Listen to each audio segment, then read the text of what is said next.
Hello बच्चों, आज अपन कक्षा 10 का चैप्टर मानव तंत्र के बारे में अध्ययन करेंगे। मानव तंत्र विज्ञान की एक शाखा में जीव विज्ञान की एक शाखा है विज्ञान की, उसी जीव विज्ञान की शाखा का एक भाग है मानव तंत्र। अब विज्ञान क्या होता है आपको पता है। प्रकृति के क्रमबद्ध अध्ययन और प्रयोगों द्वारा प्रमाणित ज्ञान को विज्ञान कहते हैं, ठीक है। और उसी के अंदर अपन आज अध्ययन करेंगे मानव तंत्र का।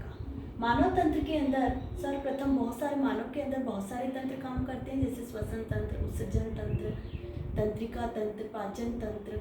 आज अपन उनमें से एक तंत्र पाचन तंत्र का अध्ययन करेंगे। बच्चों, पाचन क्या होता है? सबसे पहले आपको पाचन की डेफिनेशन आनी चाहिए।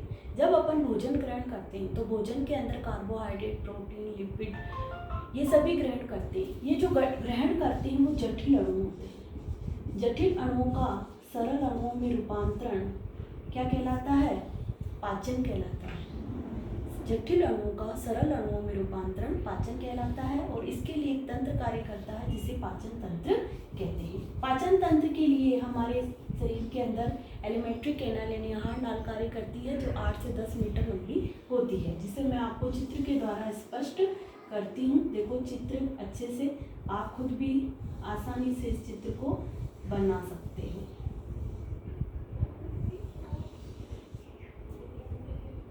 ये अपनी ग्रसनी है, ये ग्रास नाल है और इसके अंदर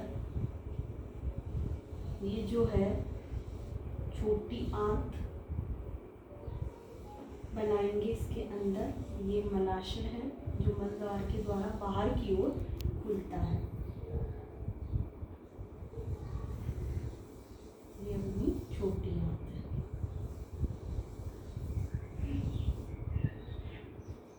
ये त्रिभुजाकार ग्रंथि जो होती है पित्ताशय है, यहाँ पर अग्नाशय है।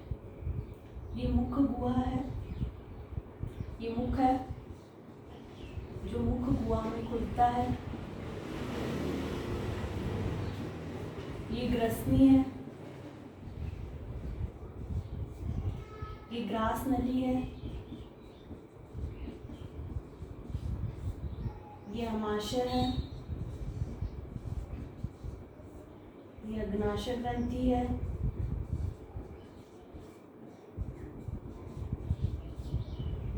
ये यकृत है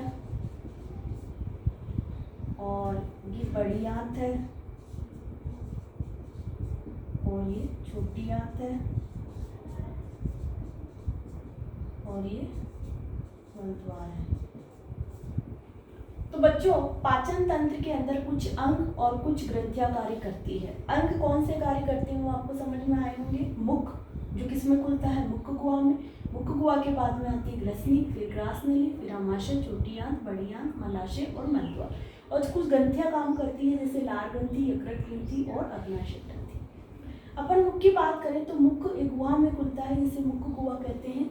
मुख गुहा के अंदर दो पार्ट होते हैं इसके। एक तो होता है तालु पार्ट और एक होता है दांत। तालु के अंदर दो पार्ट होते हैं, कठोर तालु और कोमल तालु। दांत जो होते हैं वो 4 प्रकार के पाए जाते हैं: इंसीजर, कैनियन, प्रीमोलर और मोलर। यानी इसका जो फॉर्मूला होता है इस तरीके से देखो आप, 21 मल्टीप्लिकेशन अपन इसको करते हैं 2 से। तो देखो इंसीजर जो होता है 2 से अगर इंटू करें तो 4 ऊपर 4 नीचे, इसकी संख्या 2 ऊपर 2 नीचे, इसकी संख्या 4 ऊपर 4 नीचे और इस तरीके से इसकी संख्या जो होती है 6 ऊपर 6 नीचे पाई जाती है। यानी कि टोटल जो ये टीथ होते हैं वो कितने होते हैं? 32 होते हैं। अब उसके बाद में दांत के बाद में आता है ग्रसनी।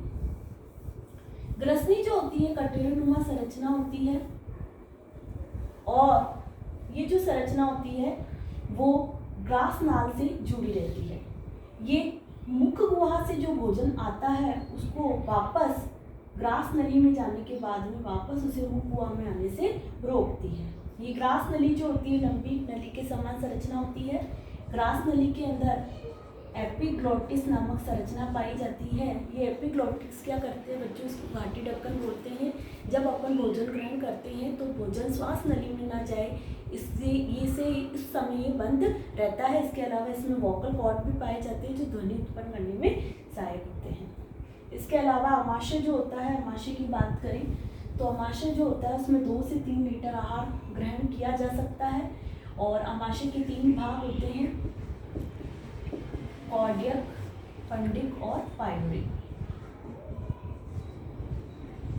फंडिस और पाइलोरिक। अब जो कॉर्डियस भाग होता है, कॉर्डियक भाग अग्र भाग होता है, ये मध्य भाग होता है, और ये पश्च भाग होता है जो कि इसको छोटी आंत से जोड़ने का कार्य करता है। आमाशय के अंदर क्या होता है कि 2 एंजाइम कार्य करते हैं, एक तो पेप्सिन होता है और एक रेनिन होता है। पेप्सिन प्रोटीन पर क्रिया करता है और रेनिन दूध पर क्रिया करता है। इसके अलावा आमाशय की बात करें तो आमाशय के अंदर जो मेडिसिन अपन लेते हैं उसका अवशोषण भी आमाशय के अंदर ही अधिकतर होता है। इसके अलावा आमाशय के अंदर हमेशा आपको ये 2 ही बातें ध्यान रखनी ज़्यादा जरूरी है। एक तो इसमें HCl का सिक्रीशन होता है जो कि अम्लता पैदा करता है, जिससे क्या होता है कि भोजन अधिक डाइजेस्ट आराम से हो जाता है। कई लोग आप देखते हो कि खाना खाने के बाद में नींबू का पानी पीते हैं ताकि कि अम्लता और बढ़ जाए, ताकि भोजन का पाचन आसानी से हो जाए। उसके बाद में भोजन देखो छोटी आंत में जाता है। छोटी आंत जो होती है उसके 3 भाग होते हैं, ग्रहणी, अग्रशुदांत्र और शुदांत्र। इसके अलावा छोटी आंत के अंदर कुछ एंजाइम पाए जाते हैं जो कि छोटी आंत के अंदर भोजन का पाचन करने में सहायक होते हैं, और भोजन का अधिकतर 85% पाचन जो होता है वो छोटी आंत के अंदर ही पाया जाता है। छोटी आंत के अंदर बहुत सारे एंजाइम सिक्रीट होते हैं, जैसे माल्टोज जो होता है पर माल्टेज नामक एंजाइम करके ग्लूकोज में परिवर्तित करता है, लैक्टोज पर लैक्टेज नामक एंजाइम क्रिया करके उसे ग्लूकोज में परिवर्तित करता है। इस प्रकार कई प्रकार के एंजाइम जो होते हैं वो अपनी छोटी आंत के अंदर पाए जाते हैं जो कि भोजन का पाचन करने में सहायक होते हैं। इसके अलावा अग्नाशय ग्रंथि होती है, वो भी अपना एंजाइम सिक्रेट करती है जिसके अंदर एमिलेज होते हैं। इसके अंदर ट्रिप्सिन नामक एंजाइम पाया जाता है जो कि प्रोटीन का पाचन करने में सहायक होता है। फिर भोजन जो होता है वो बड़ी आंत के अंदर जाता है। बड़ी आंत के अंदर खनिज लवणों का अवशोषण होता है। बड़ी आंत के अंदर कुछ जीवाणु पाए जाते हैं जो कि भोजन का पाचन करने में सहायक होते हैं। इसके बाद में जो अपशिष्ट भोजन होता है वो मलाशय में एकत्रित होकर मल द्वार के द्वारा बाहर की ओर निकला जाता है। बच्चों इसमें आपको ये ध्यान रखना पड़ता है कि 3 ग्रंथियाँ कार्य करती है, लार ग्रंथि, यकृत ग्रंथि और अग्नाशय ग्रंथि। लार ग्रंथि के अंदर टाइलिन नामक एंजाइम पाया जाता है जो स्टार्च का पाचन करने में सहायक होता है, और यकृत ग्रंथि जो होती है उसके अंदर पित्त लवण पित्ताशय पाया जाता है जो पित्त लवणों को सिक्रीट करता है जो कि मल को पीला रंग प्रदान करने में सहायक होते हैं। और अग्नाशय ग्रंथि जो होती है अग्नाशय जूस सिक्रीट करती है जो भोजन का पाचन करने में सहायक होती है। इसके अंदर एंजाइम पाए जाते हैं, न्यूक्लियस है, ट्रिप्सिन है, ये सभी एंजाइम कार्य करके भोजन का पाचन करने में सहायता करते हैं। इस प्रकार बच्चों ये हमारा हुआ पाचन तंत्र। मैं आशा करती हूँ कि आपको समझ में आया होगा। Thank you.